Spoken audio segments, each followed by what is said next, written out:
Greetings, Pisces, and welcome to your divinely guided Rune reading here for the week. Before I take off on this whole reading tangent thing, I want to remind you that this week and next week both have energetic portals of 111 and then 111 energies.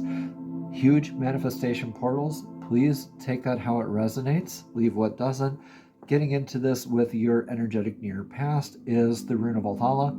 Althala is about that stability, that structure, that inheritance, legacy, income, or foundational stability that you are leaving behind for future generations. You could have been blessed with a legacy or an inheritance from from your foundation, from like your family, right? And like willed something, inherited something. Take that how it resonates. But for a lot of people, this is more challenged or blessed with aspects of what is transitory versus what's perpetual, what is going to be lasting, not lasting and not healthy versus lasting and healthy. Let's try to get over there, like to the lasting and healthy versus the not lasting and not healthy. What's that stable structure that my future generations are going to get to launch off of? What are they going to know me for in the future?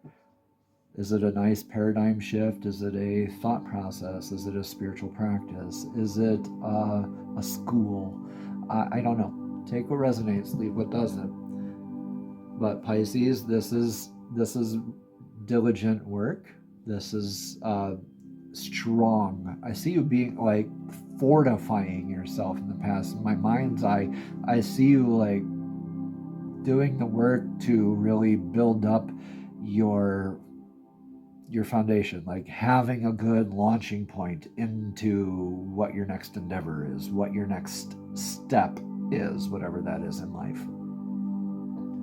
In your now is this irreversible rune of Yera.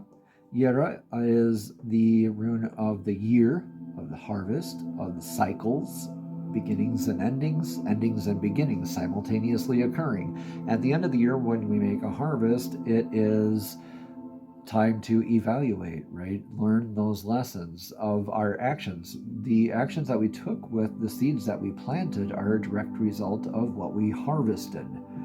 A direct kind of cause and effect kind of relationship there, right? With the harvest root.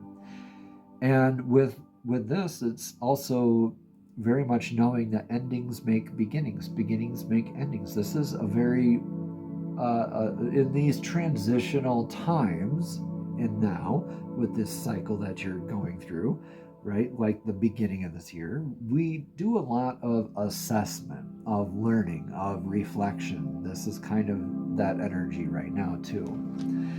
So how did I live my last year? You know, what lessons am I learning right now? That kind of stuff.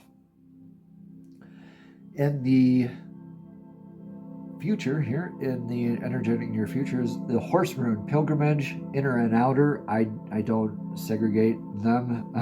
To have a pilgrimage of any sort is to both be inner and outer, I believe, because, you know, geographically you're somewhere, right? You're always somewhere. And then spiritually, emotionally, with this horse rune, man's best friend, the energetic source that's proven itself to you time and time again throughout many instances in your life, right? This is maybe an adaptation or a journey to that sort of energy, an adaptation of or a journey to that sort of energy, like a spiritual recharge, something grounding, something that mirrors your intuition, your kind of knows you, kind of like, I don't want to keep saying kinda. My apologies. So when we are doing this, we're in that rune of Lagus, and this is that mirror, that source that mirrors us, and we mirror it.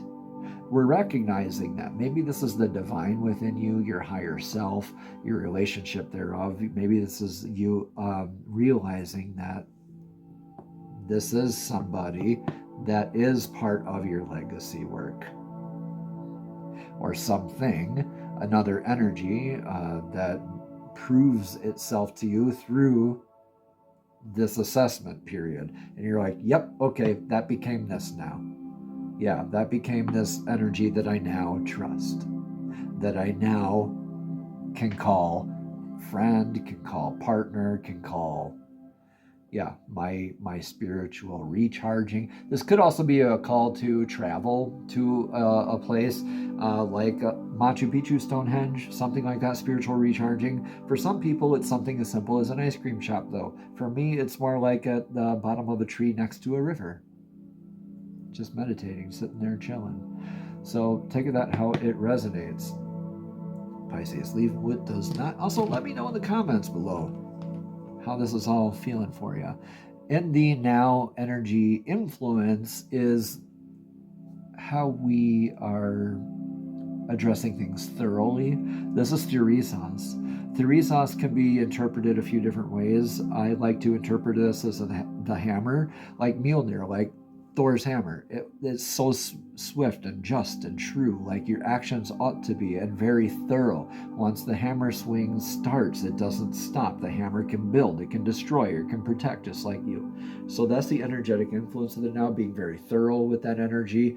This is a lot more like dotting the I's, crossing the T's, gathering all the information, doing the research, even the boring stuff, right? Letting the facts be facts and being able to change your mind with what you learn.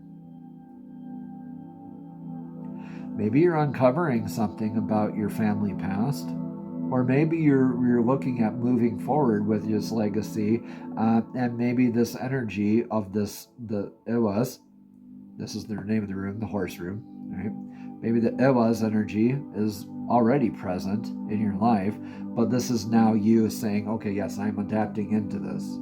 But regardless, this is a pilgrimage for you. And I think you're recognizing that, like when you begin the new cycle, beginning a new cycle feels like that step out onto brand new, fresh start, new journey, first of the year, blah, blah, blah. You're going down like fresh, clean slate, right? Clean slate kind of energy.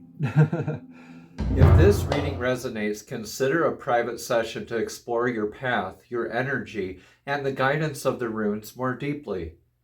Each comment, share, or subscription helps this work reach more seekers like you who are looking for clarity and growth. Thank you all for showing up, for engaging, and for honoring your journey. Together, we are strengthened in this circle of awakening.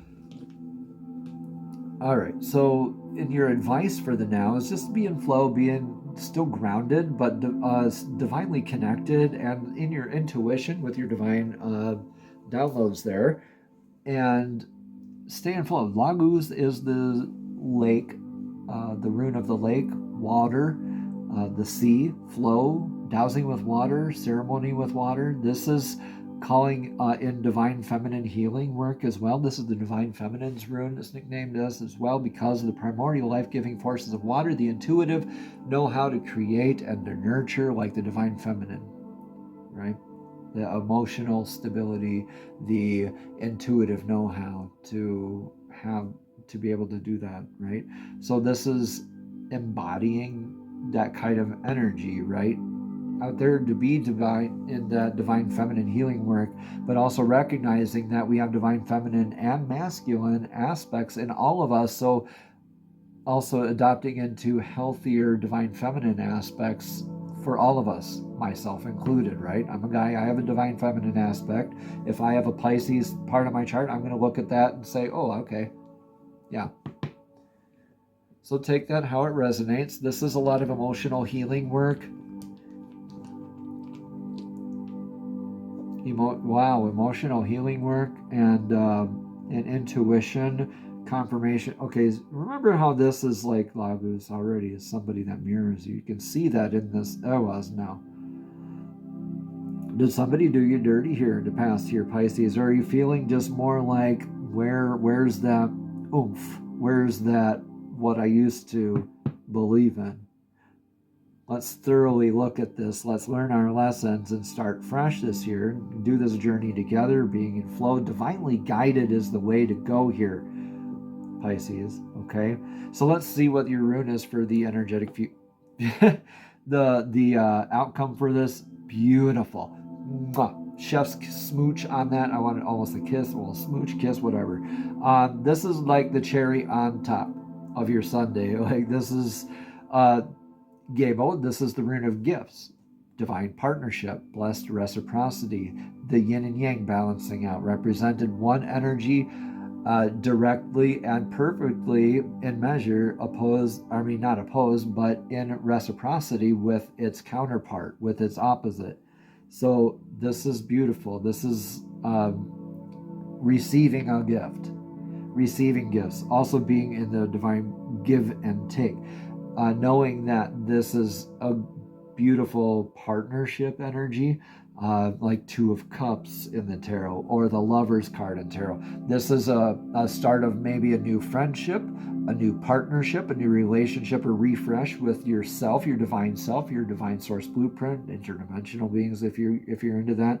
But this is also, I like to see this as maybe a new business partnership, or a new spouse, like a romantic interest. Or maybe just an adaptation into this energy of a new way of being, right, for us single folks out there. So this could be something like just knowing that you are blessed with this divine reciprocity. Your relationship with divine source is improved through this. You can actually simultaneously look at other aspects of this and still they would apply to you. Yeah, so with this, just in your advice here, again, Pisces, just be yourself, be in flow, your beautiful divine feminine healing work, your emotional self. Yes, that's what I meant to say. Intuition, thank you for guiding me on that one. All right, here are the Soul's Journey Oracle deck cards, and we're going to use them for the card of clarity for the end of today's rune reading, divinely guided for the first rune reading of the year. Divine, please show us clearly what message of clarity do you have for Pisces divinely guided rune reading for this big manifestation portal energy of 1, 1, 1. Thank you. Haha.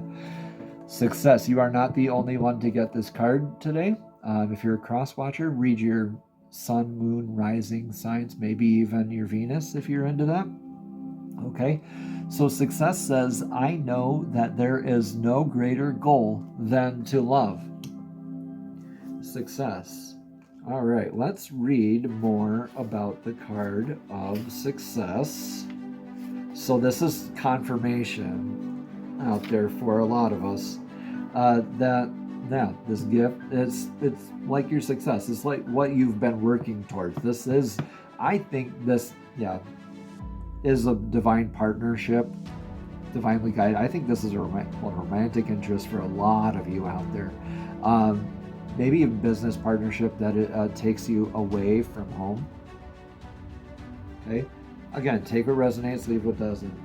Success again says, I know that there is no greater goal than to love. Success can mean many things to the ego self, but the soul only knows one triumph, and that is to love.